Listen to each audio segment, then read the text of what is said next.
Good evening, ladies and gentlemen. First of all, I want to say thank you, God, for everything.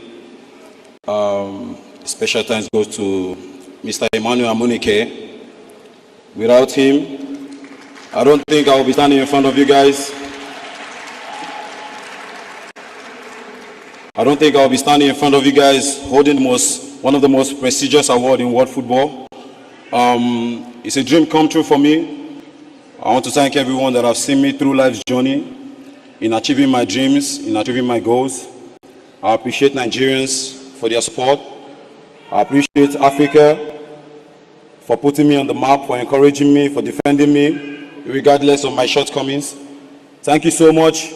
I also thank Emmanuel Adebayo for his encouragement. Solomon Kalu, I appreciate you. Every African legend that I've looked up to while growing up, that have inspired me. Can't forget DJ Drogba, my role model. Thank you so much. Thank you very much. I appreciate you all. God bless you all. Thank you so much. Congratulations, Victor Osimen. Please, Victor.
Minister of the Federal Capital Territory, that's Nyesom Wike, have announced their defection from the People's Democratic Party, PDP, to the All Progressives Congress, APC.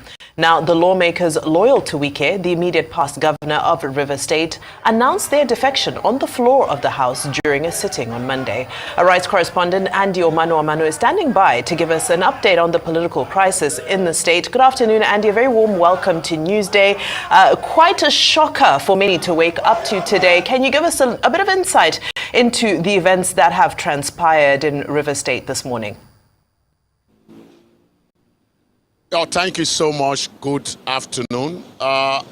River State has been in the news lately precisely since October the 30th this year, when this same group of lawmakers loyal to the immediate governor of the state and the current minister of the Federal Capital Territory allegedly planned to impeach the sitting governor in the person of Sim Fubara.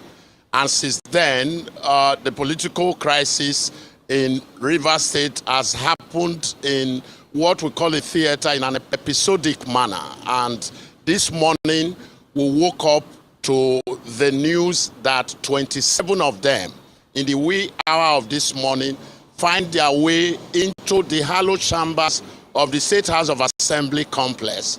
You will also recall that that same hallowed chamber of the complex was set ablaze a couple of weeks back, and they sat this morning for less than 15 minutes, where all 27 of them decided to decamp to the opposition All Progressives Congress. I must quickly add that this is a House of Assembly that has 32 lawmakers, and so if you take 27 from 32, what you have left is 5.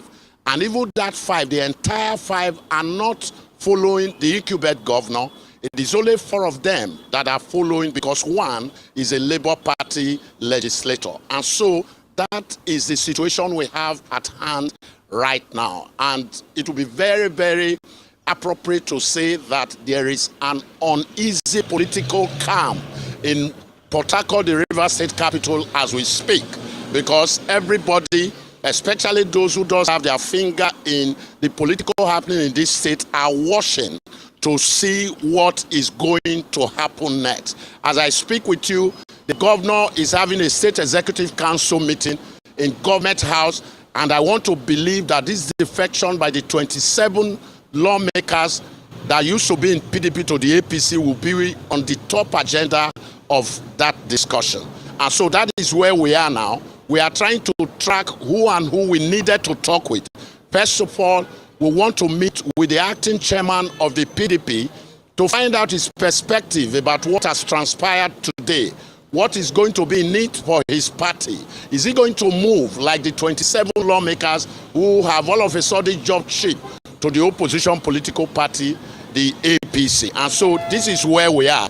And I want to believe that between now and evening, a lot of political talks are wagging already.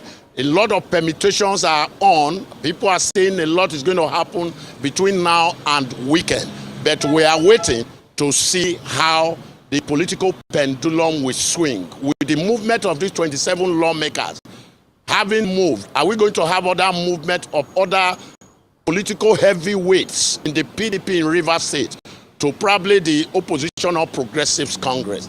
The days ahead will surely let us know that. Over. Indeed. Thank you so much, Andy. Now, you did mention that the governor is currently in a meeting. Of course, it might have plenty to do with this defection. But do you get a sense that he's currently uneasy based on this? Because we did have, I believe it was the Commissioner for Information last week, saying that he was unperturbed with what was going on in the state. Do you think he's starting to feel the heat as a result of this? Okay, thank you so much. For me, I would want to say that, yes, even if the governor has been unperturbed about the political situation in the state, what has happened today is likely going to give him some deep introspection. He needs to do that, because if you have a 32 legislators in the House of Assembly where you are the governor. Remember, there are three arms of governor: the executive, the judiciary, and the legislature. And if 27 of the lawmakers have moved to the opposition political party, it's just likely that they have something politically up their sleeve. And I don't think the governor should still be unperturbed at this stage that we have gotten to in the political development of Rivers State.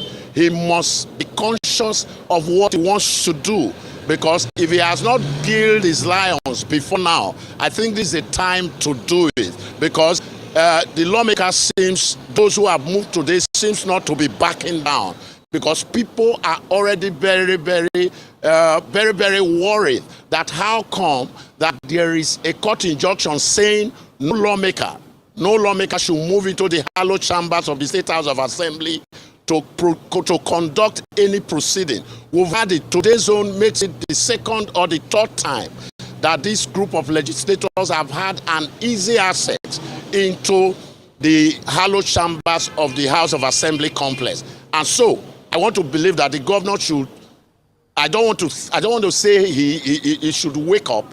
The governor should be worried at this point now, because like they say in Nigeria politics, when situations are the way they are here and now, anything is very possible.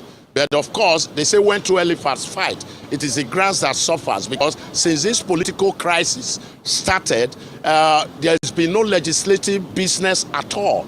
Bills have not been passed, except one or two of them that were haphazardly passed, debated in the floor, and it was not by the entire House as it were. And so that is where we are. The governor, I want to believe, will want to start thinking of what to do next, even as the 27 opposition legislators are also plotting what they intend to do next in this political chess game. Right. Andy, I know we just have, some very few moments remaining, but very quickly, of course, what everybody is thinking and not saying is the big I word, which is impeachment. Just giving your sense of what's happening on the ground, are there still any windows for Governor Fubara to escape this? Well, I think if I get you correctly, when political situations turn the way they are right now in any state, especially since the birth of this current republic, 1999, what many will be thinking about, even those who are political, is that there is going to be a likely impeachment. But nobody can put a finger on that right now. But if you ask me, that is what seems to be the position of one or two analysts who are monitoring developments here. But is that going to happen? Is that not going to happen? The next couple of days would give us answer to that question. But as we speak, like I mentioned in passing, there are already insinuations that other political heavyweights in the People's Democratic Party in Rivers State are likely also going to defect in the next couple of days. And we are just waiting to see what will happen. Is there going to be a likely impeachment? It is possible. It is not possible. It is possible if these lawmakers, 27 of them, decide to run the entire political hog. It is not possible if the governor on his part is able to throw what I refer to as political carrots and political carrots to these lawmakers who are bent on running the way they want to run in order to have a full control of what is going on politically in Rivers State. All right, correspondent Andy Manu live from Rivers State capital, Port Harcourt. Thank you so much for your update and analysis. We appreciate your time.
is better for the court to make a pronouncement. So everybody will have to be careful. You give somebody an umbrella, the next day he defects. EFCC will come. He said, no, let me join them. So EFCC will not be against you. You carry the vote of another party and you join another party. Can you transfer vote? You work hard for somebody to win the election. Tomorrow the person say, no, I have defected. If you are defecting, leave the seat. If you know it is easy. And this will checkmate most of the political harlots who will never sit one place, looking for excuses here and there. I was insulted by my ward chairman. I'm leaving the party. Look at it. They did not allow me to bring a councillor. I'm leaving the party. Because you believe that they cannot take your seat. This is a clear example. To strengthen democracy, it is better for the court to make a pronouncement. So everybody will have to be careful. You give somebody an umbrella, the next day he defects. EFCC will come. He said, no, let me join them. So EFCC will not be against you. You carry the vote of another party and you join another party. Can you transfer vote? You work hard for somebody to win the election. Tomorrow the person say, no, I have defected. If you are defecting, leave the seat. If you know it is easy. And this will checkmate most of the political harlots who will never sit one place, looking for excuses here and there.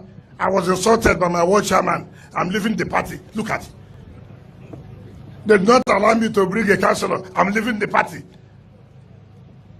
Because you believe that they cannot take your seat. This is a clear example. To start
before the surprise of democratic impeachment efforts of 30th October 2023 by a section of our legislative arm against you, the People's Governor.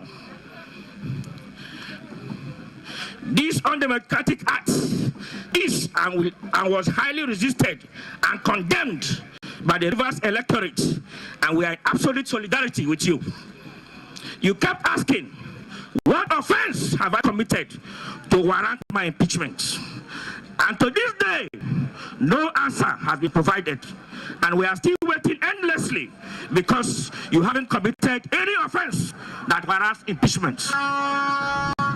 Your recent statement that you can never be intimidated, nor any level of sabotage can make you surrender your mandate, is the hallmark of an astute statesman and leader, in our opinion, that is committed to the good development and governance of his people.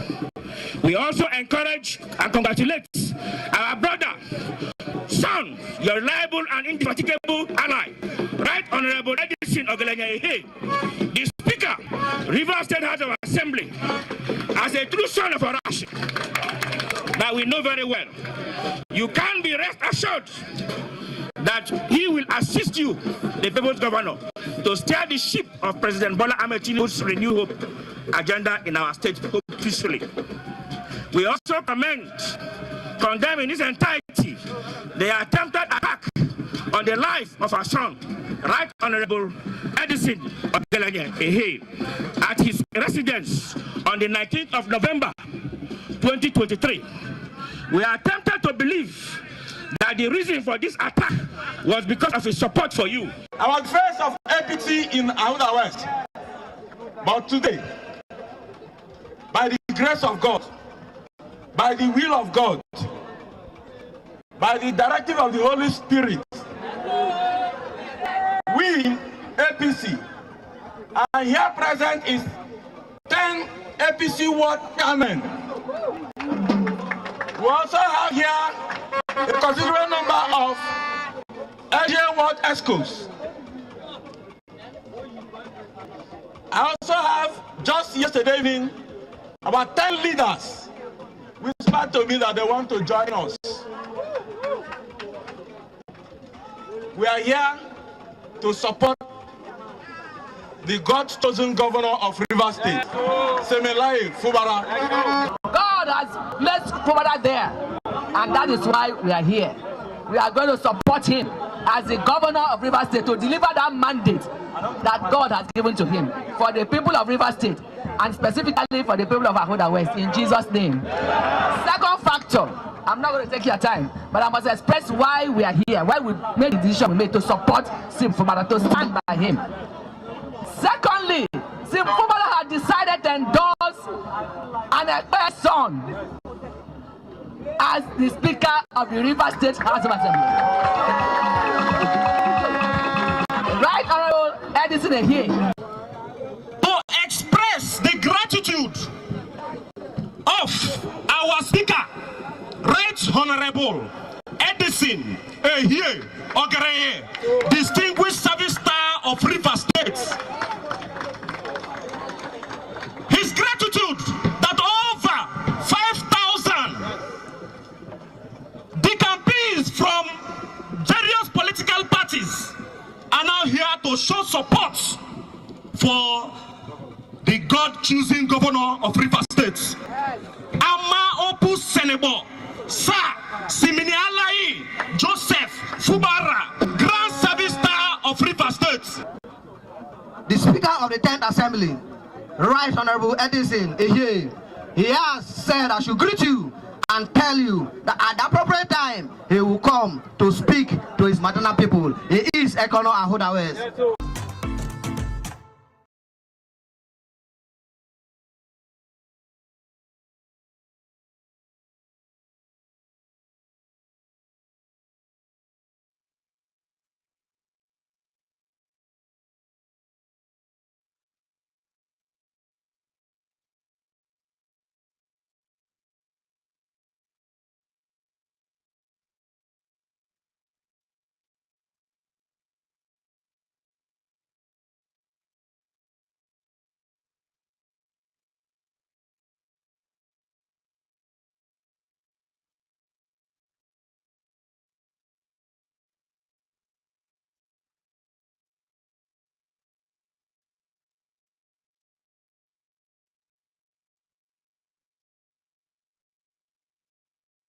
All right, so let me start by asking, how did you receive today's defection of 27 out of the 32 lawmakers in the River State House of Assembly, dumping the PDP for the APC? For me, it came as a rude shock, but not entirely unexpected.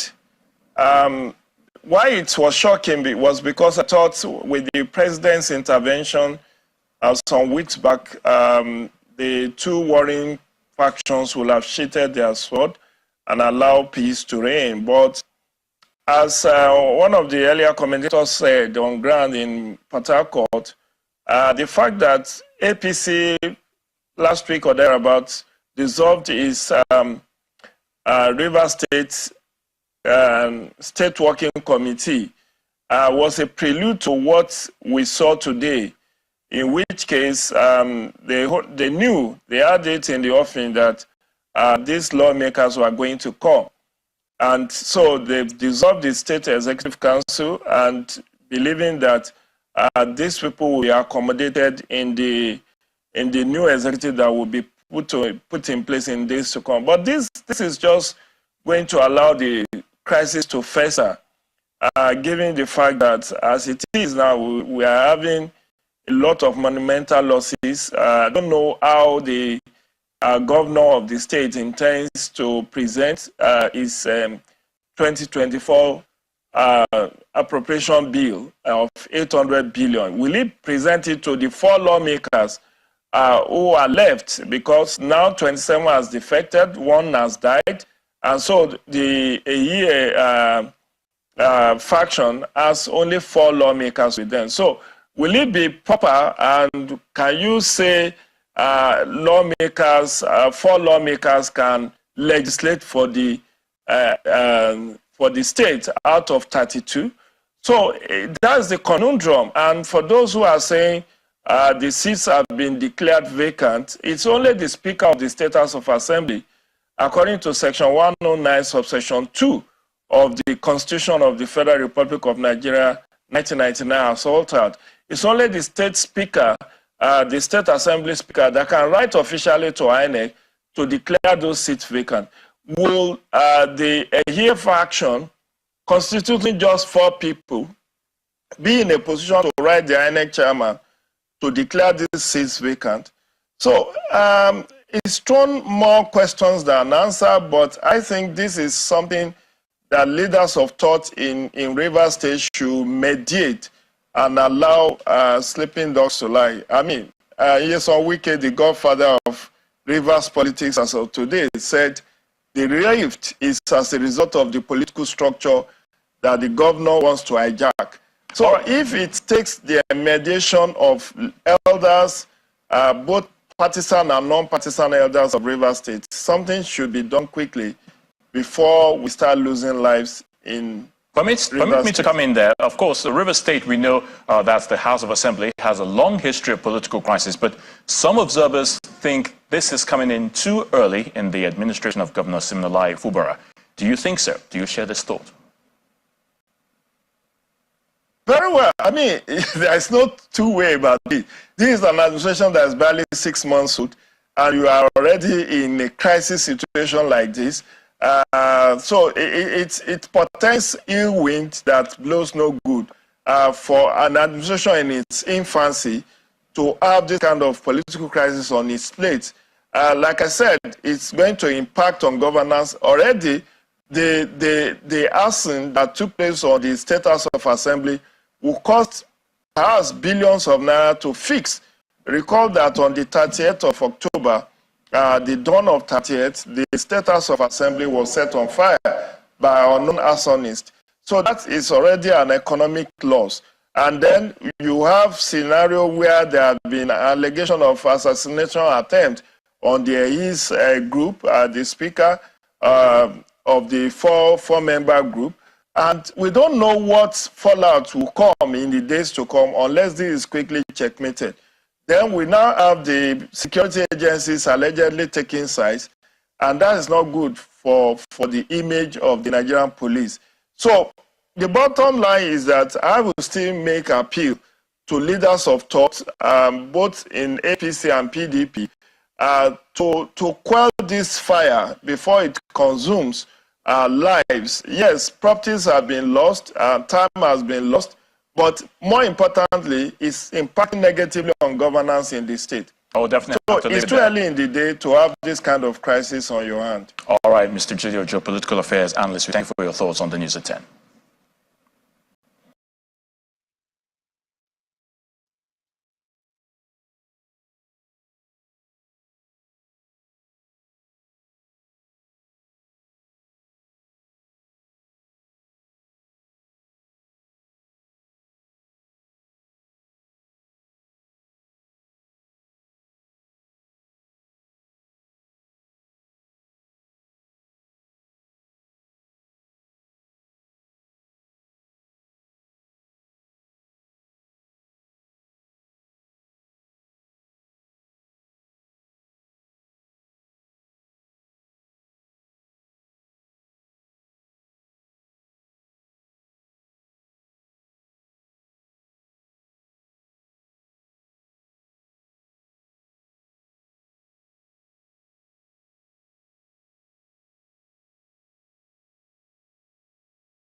Today we had the 5th council meeting of the Rivers State Executive Council, and we deliberated on the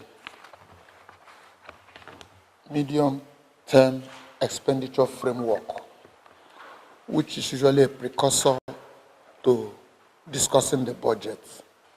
Is an act of the Rivers State House of Assembly, Law number 8 of 2010, that makes provision for preparation. And that document, an 86-page document, was also presented for consideration, which had the budget estimate. The council deliberated on the budget estimate so presented by the Commissioner for Finance, and concluded that it was a well thought out document, and the budget estimate for 2024 is 800 billion. It was 500 and something in 2023, but because we had a 200 billion supplementary act, which was part of what we used for the ring road, so it moved it from what it ordinarily should have been, considering the inflationary trend, to about 800,000. And this budget is tagged budget of renewed hope, consolidation and continuity. It has 412 as capital, and then 361 as recurrent, with a 21 billion reserve. These were the major deliberations we had today. And on infrastructure is taking the lead with about 128 billion of the budget, and then followed by education, health and security. These are essentially the main focus of this budget. We have, by the time it gets to the State House of Assembly, the public will be made to see and understand all the projections and the fundamentals. But basically, as the name implies, the essence of the budget is to give the people of Rivers State, the residents of Rivers State, renewed hope, and to ensure that there is a consolidation and continuity in what has been happening, particularly in terms of the harvest of projects we've been having in the state, and of course, other areas, particularly human capital development, security,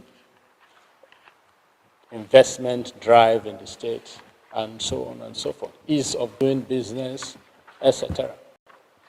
So basically, that is the little addition I feel I should make to what he has said. Thank you.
Et j'invite Monsieur Patrice I would like to Motsepe de invite nouveau à Dr. rejoindre tous Patrice vos applaudissements Motsepe to the la podium once tribune again pour to ce grand moment, ce reveal moment fort de l'annonce de la joueuse the winner de l'année de ses of 30e CAF Award. Best Player We of are the going towards Year the end, and award, women's this category. is the most outstanding, the best woman football player on the African continent.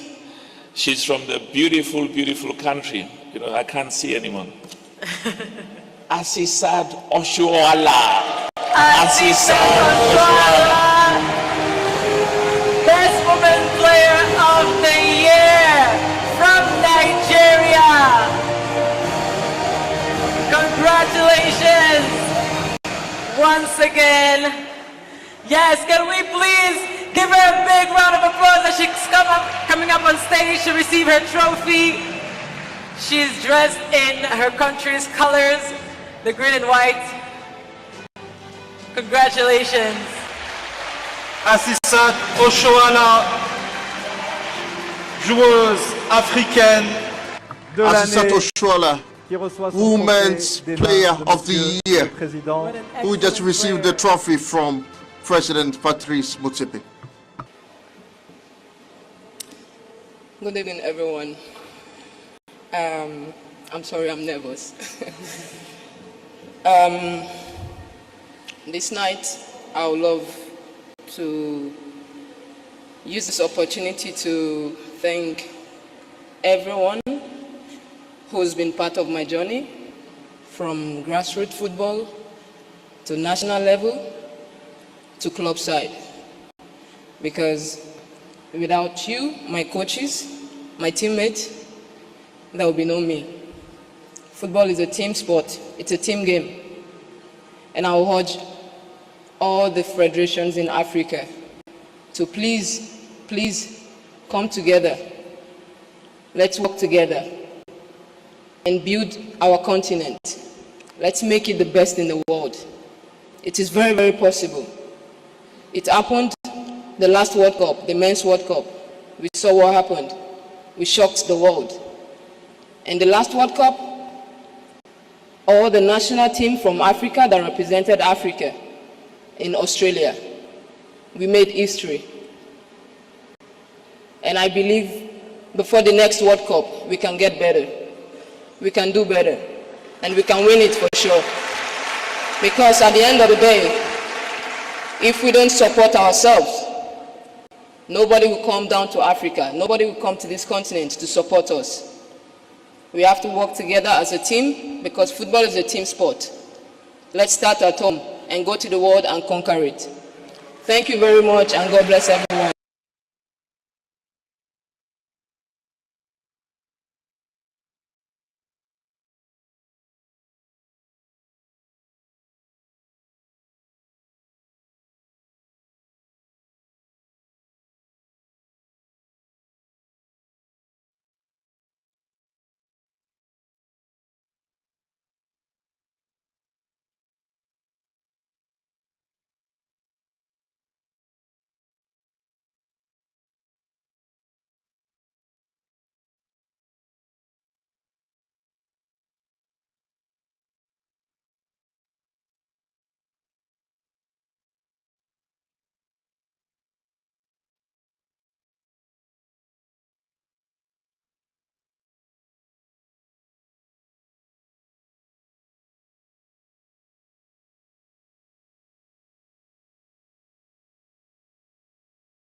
And to present the award for the Best Male Football Player of the Year, please welcome once again Dr. Patrice Motsepe. He has tonight the destiny of these three brilliant young men in his hands. I think we should start by clapping hands for all three. They are the best. They make us proud. They are the best from the continent. Each of them is a winner. And